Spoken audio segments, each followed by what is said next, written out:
এই মসজিদের মেয়েরা এখন নামাজ পড়াইতেছেন, এমন সময় ওনার পিছন কাতার থেকে আবু লুলু নামে একজন মুনাফিক ওনাকে আঘাত করে হত্যা করলেন। করে নামাজ পড়লেন। কিসের মধ্যে? নামাজের মধ্যে ওনাকে শহীদ করা হলো। আমার দয়াল নবী সাল্লাল্লাহু আলাইহি সাল্লাম যে সাহাবাদেরকে বেশি ভালোবাসতেন, মুহাব্বত করতেন, যে সাহাবাদের সম্পর্কে আমার নবী বলেছেন, শুধু তা নয়, আল্লাহ কোরআনে বলেছেন রাদিয়াল্লাহু আনহুম ওয়া রাদু আন, আমিও তাদের উপর খুশি, তারাও আমি আল্লাহর উপর খুশি। এমন একজন সাহাবাকে ওয়া হুয়া কাইমু ইউসাল্লি বিল মিরাব, নামাজরত অবস্থায় তাকে শহীদ করা হয়। ফারতাজাতিল মদিনাতু লিমাউতিহি ওয়া আযলামাতিল আফাকু লিফাউতিহি।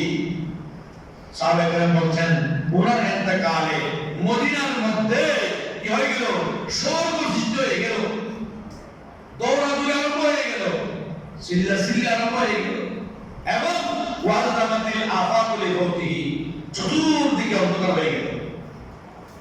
ওনার ইন্তেকালে চতুর্দিকে কি হয়ে গেল? অন্ধকার হয়ে গেল। কাইফা লা ওয়া ওয়াল্লাযী আযাল্লাহু বিল ইসলাম, কেন ওনার ইন্তেকালে অন্ধকার হবে না? কেন ওনার ইন্তেকালে স্বর্গ সৃষ্টি হবে না? আমার আল্লাহ রাব্বুল আলামিন যার হাত দিয়ে আল্লাহ পারস্য পর্যন্ত বিজিত করেছেন, সুবহানাল্লাহ, যার হাত দিয়ে আল্লাহ কি করেছেন? মিশর এবং শাম আল্লাহ যার হাত দিয়ে বিজিত করেছেন, বিজয় করেছেন, সেই সাইয়েদনা উমর ইবনে খাত্তাব রাদিয়াল্লাহু তাআলা ইন্তেকালে এমন অবস্থা, ওয়া নবী সাল্লাল্লাহু আলাইহি সাল্লাম ওয়া হুয়া ইয়ামশি ফিল জান্নাতি রাব্বি, বরকত সুবহানাল্লাহ। আল্লাহ বলেন তিনি সাইয়েদনা উমর ইবনে খাত্তাব রাদিয়াল্লাহু তাআলা রূপে মিরাজের রাজনীতিতে আল্লাহর জান্নাতের মধ্যে ভ্রমণ করতে দেখেছেন, সুবহানাল্লাহ। কোথায়? জান্নাতের মধ্যে ভ্রমণ করতে দেখেছেন। ওয়া ক্বালা ইন্নাল হাক্কা লা ইয়ানতিকু আনিল লিসান আলা লিসানি উমর ওয়া কলবিহি ওয়া কানা মা'a যালিকা শাদীদাল খাউফি মিনাল্লাহি ওয়া ইয়াবকি হাত্তা জা'আলাল বুকাউ ফি খাদ্দাইহি গাত্তাইনি আসওয়াদাতাইন। উনি এমন একজন শাসক ছিলেন, এমন একজন খলিফা ছিলেন যার অন্তরের ভিতরে আল্লাহ কথা বলতেন, সুবহানাল্লাহ, যার জবান থেকে আল্লাহর কথা বের হতো। বলছেন হযরত ওমরের অন্তরের মাধ্যমে আল্লাহ তার সাথে কথোপকথন করতেন। আল্লাহ কত ভালোবাসতেন ওমরকে। এবং এত কিছু সত্ত্বেও, এত বড় একজন খলিফা হওয়া সত্ত্বেও তিনি বলছেন হাত্তা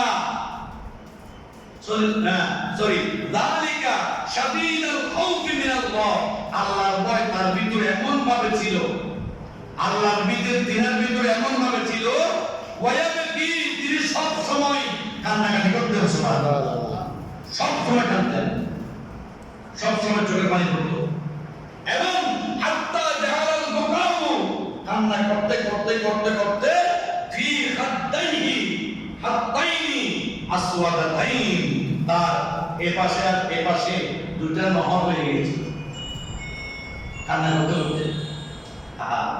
এবং ওনার এর যে চামড়া এগুলো খাদ্য হয়ে গেছিল।